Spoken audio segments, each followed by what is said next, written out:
banyarwanda abanyarwandakazi muraho Kristo Yesu akuzwe nanone turagarutse tugaruke n'urukundo ubumwe n'amahoro kandi twifuriza ikiza abanyarwanda n'abanyarwandakazi. Gahunda rero no kugira ngo twese hamwe nk'abanyarwanda duhurize hamwe imbaraga ubumenyi bubasha maze twongere twubakire u Rwanda rwubakiye ku rukundo, rwubakiye ku cyizere, rwubakiye ku kubana, rwubakiye ku gutabarana. Apana u Rwanda rwubakiye ku gusuzugurana, gukuranaho ubumuntu.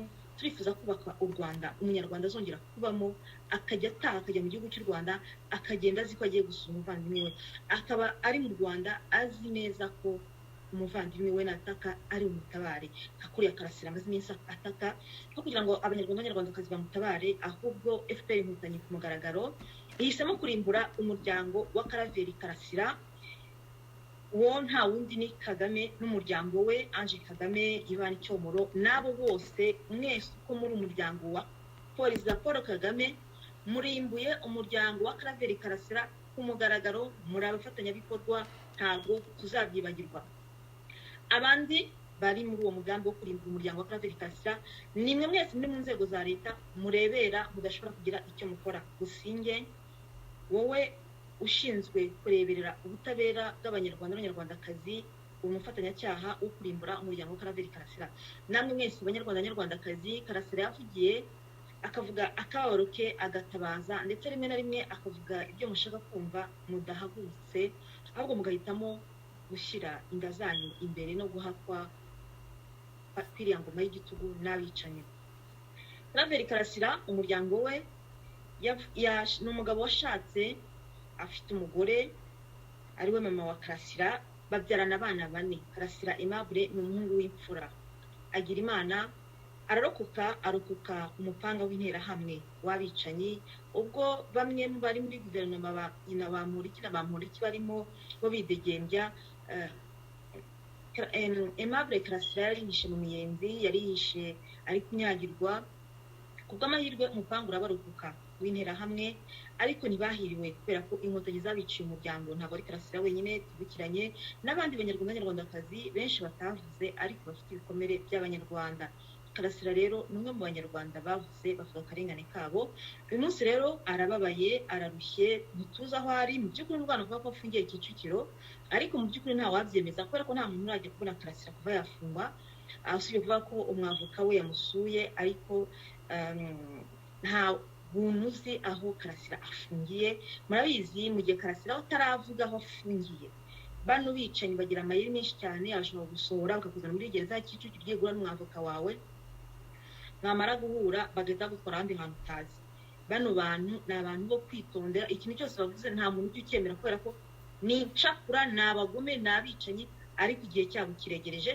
Nkabambwira rero FPR Inkotanyi nabo bambere bayo mwemeye guhekura abanyarwanda n'abanyarwandakazi aho gushaka ibyiza by'abanyarwanda, ko twe muri bamwe mu banyarwanda tutazemera pfukama no kubapfukamira, kubera ko ubutegetsi ntabwo ari mwe mwaremewe gutegeka mwenyine, natwe twayobora. Ntabwo ari mwe mwenyine mushoboye, natwe twashobora. Mugiye mukumira kuri abo ngabo wemeye kubapfukamira no kubakubitira ibipfukamirizo hasi, ariko ntabwo ariko twese tuzemera kubapfukamira tubaterera amavi hasi, kuko natwe turashoboye, natwe turi abagabo, natwe twayobora. Ibyo rero byo gukomeza gutera abantu ubwoba, kubakoraho ikintu cy'umuntu, kumva ko umuntu wese ushatse gukora politike si yanyu mwenyine. Politike ntabwo ari mwe yaremewe, natwe twayikora, tugomba kuyikora kubera ko n'uburenganzira bwacu, n'uburenganzira bwacu bwo gukora politike, bwo gukunda ishyaka dushaka. Ntidukunda FPR turayanga, turashaka kwiva ku butegetsi, turashaka kwigenda. Nubwo mutunanije, abagerageje gutera intambwe ngo bashaka ibyiza by'abanyarwanda mukabafunga, mukabacicikesha, bakaburirwa irengero, mukabicira abayoboke babo. Aho ndavuga Victoire Ingabire, ndavuga ba Dion Mushayidi, ndavuga ba Dr Kayumba, ndavuga ba Maître Ntaganda, ndavuga umunyarwanda wese ugerageje gutera intambwe mu kibuga cya politike, usibye abemeye gukorera mu kwa kwanyu bakora ibyo mubabwiye nyine. Ariko abanyarwanda turarambiwe, dushaka indi politike. Bone munsubiza abo ngabo bavuga ngo turi kuvugira hanze kubera ko umuntu uje mu Rwanda bamufunga, ariko ibyo turi gukora uyu munsi wa none tuzi ko biri kugira akamaro mu gihugu cy'u Rwanda, cyane cyane ku banyarwanda bari mu Rwanda. Twabonye uburyo abaturage bambuwe ibyabo mu baturage bakabona. Iyo leta y'amafiya rero uyu munsi none igeze ku rwego nta handi hantu ishobora kugarukira usibye kwica. Umuntu wese ugerageje kuvuga bitari mu nyungu zabo, udakomye amashyi, utabasingije, ni ukuvuga ngo icyo gihe aba agomba kwicwa, ni umujenosideri. Yatabaye umujenosideri aba ufite ingengabitekerezo ya jenoside, yatabaye ufite ingengabitekerezo ya jenoside aba umujura, umusambanyi. Dore ibyo FPR yubakiyeho. Ibyo FPR, hari abantu bafite icyaha cy'inkomoko bagishyizeho. Iyo uri umunyarwanda baga mu Rwanda, uwo muhutu cyangwa umututsi, habira bya Kizira, bashobora gukurega ingengabitekerezo ya jenoside, bashobora gukurega ko upfobya jenoside yakorewe abatutsi, cyangwa se bakakurega ko ufite ingengabitekerezo ya jenoside, uwakoze jenoside. Ngayo amagambo bakurega y'umunyarwanda wari mu Rwanda. Noneho iyo uri umunyarwanda wabanye nabo, utandukanye nabo ibyo mu Bugande, ntago bakurega ingengabitekerezo ya jenoside, ahubwo bakurega ubujura, uburaya. Ngibyo ibyo bakorega gusahura umutungo w'igihugu.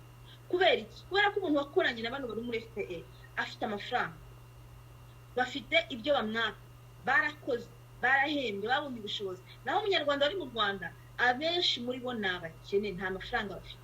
Ikintu cyonyine bashobora kubashyiraho ni ingengabitekerezo ya jenoside, ni ukupfobya jenoside, nta bindi bintu bashobora kubashyiraho. FPR igira gutya, yubakira mu kintu cy'ubwoba, yubakira gutera ubwoba, kuko nayo uyufite. Turi kuvuga rero kuri FPR, ni izihe mbaraga ifite? Tumaze kubona ibyo yubakiye kuri jenoside yakorewe abatutsi. Imyaka 27 irashize ari byo bavuga, bigira amavictime.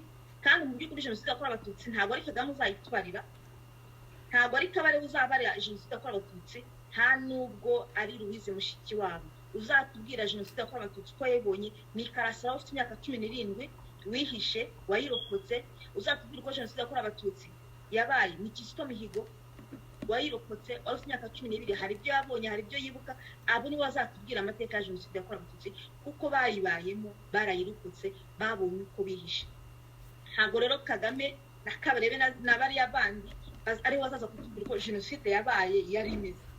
Ariko kuko ari ryo torofu bafite, kandi igihugu bakaba bacyubakiye kuri iryo jambo, nta yindi politike bafite usibye kuvuga ngo jenoside yakorewe abatutsi, ingengabitekerezo ya jenoside, nta bindi bintu bubakiye.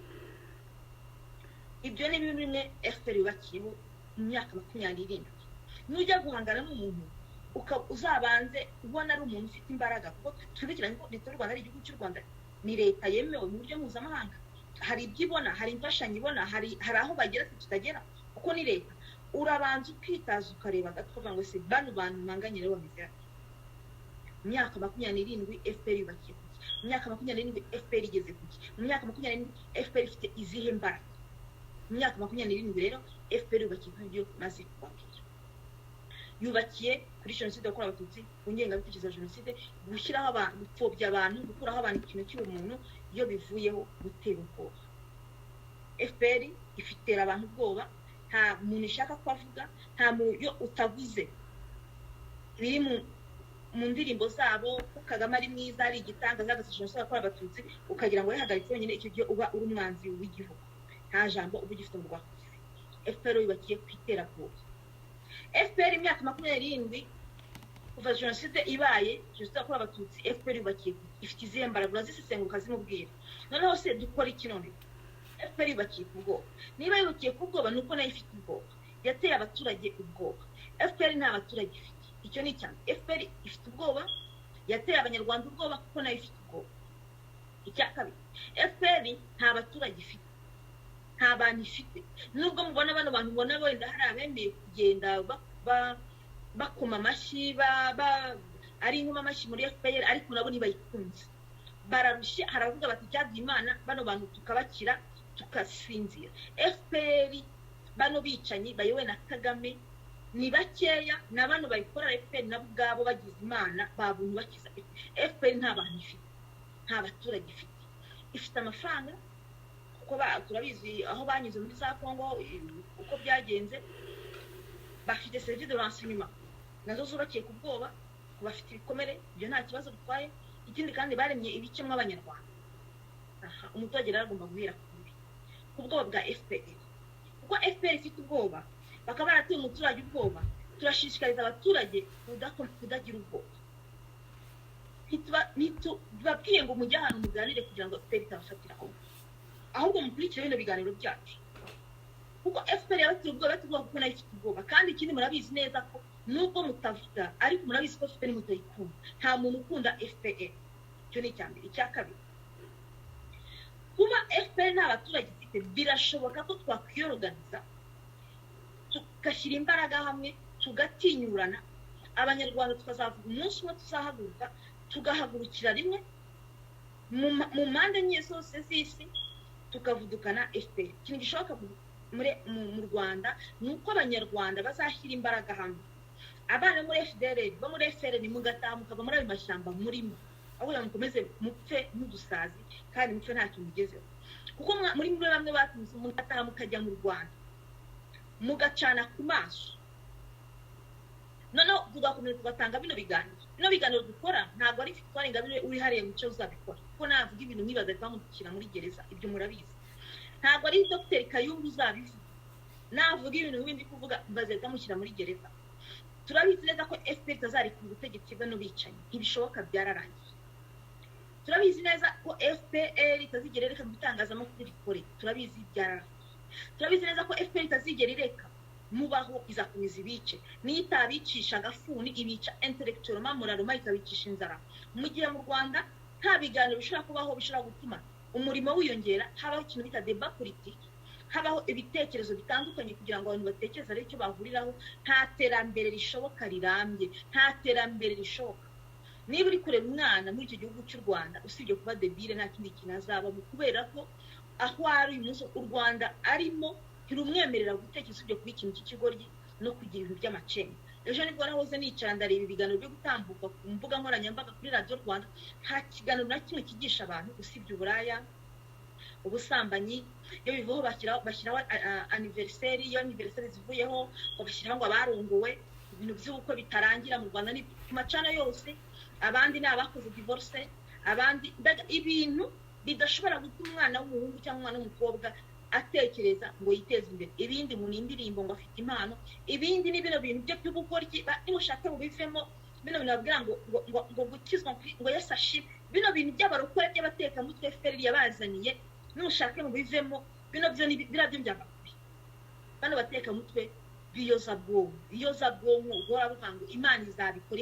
Imana izakora iki? Imana ntiyaduhaye imbaraga ntiyaduhaye ubwenge. Imana yaduhaye imbaraga n'ubwenge namo kugira ngo ugire icyo ukora. Ntabwo ugomba guhora wicaye ubona abantu bari gukubita agafuni ngo utekereze ngo Imana izabikora. Oya, ahubwo irakubwira ngo utekereza urebe icyo twakora. Bino biganiro byacu ni ngombwa ko abanyarwanda babyumva. Ikintu kizakora FPR ni uko abanyarwanda dushyira imbaraga hamwe mu bitekerezo, tugakomeza tukumva bino biganiro, tukareba abarida bacu. Nambwiye abarida banyu mugomba gukomeza kureba ngo mu gihugu cy'u Rwanda mukabareberera. None igihe kigagera tugashirika ubwoba, mukamenya ko FPR ifite ubwoba. FPR ifite ubwoba. Ikindi kandi mu gihe tutarahagurukira hamwe twese, nababwiye bimwe mugomba gukora.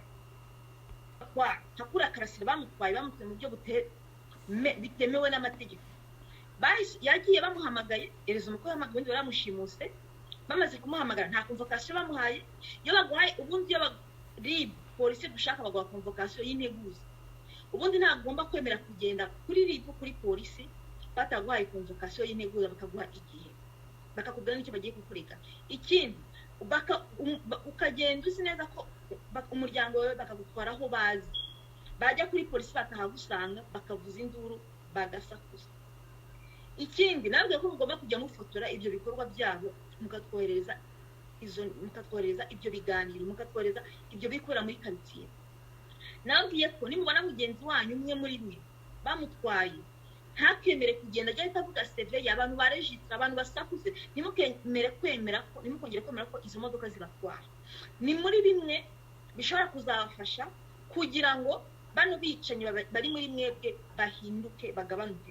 Ikindi nabwiye ko abafite ubushobozi bashobora kugira ibintu by'amakamera mu nzu, bakarana ushyira kamera yihishe kugira ngo nibaza ubabone hakiri kare. Ikindi nabwiye ko hari ukuntu abantu baba bafite za telefone kurokariza nk'umuntu ari ukabwira umuntu ibanga ashobora gukoresha telefone akaba yayigiraho n'akise kugira ngo abashe kurukaza cyangwa se mubashe guhana amakuru. Ibyo ni muri bimwe mu banyarwanda nshishikariza abanyarwanda gukora kugira ngo muhane amakuru, mutabarizanye, mureberere amaso, ntukemere ko umuntu abatwara mu gihe atabahaye impamvu, kandi n'utumwe nawe ahabwa convocation mu buryo bwemewe n'amategeko. Ibyo byakwanga mugashyira imbaraga hamwe, mugasakuza ibyo rero biri muri bimwe nanone ushobora kugufasha mu gihe tutarashyira imbaraga hamwe ngo bano bantu tubavuzukane tubirukankane, kuko icyo kintu cyonyine gishoboka.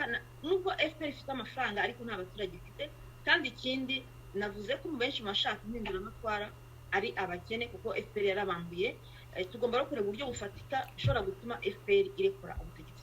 Banyarwandakazi, ngizo ingamba byo nari kubabwira. Y'u Rwanda n'umuntu ugomba kumenya imbaraga afite, ukamenya icyo ashoboye, ukamenya weakness ze, imbaraga ze nke, ukamenya naho wamufatira. Nababwiye ko FPR nabo ubwabo nta mbaraga bafite, barababaye, bararushye, barabayobozi bose muri FPR bose barabose uko mubabona, bose bararabashikagurika, nta ufite umutima mu gitereko, bose barababaye.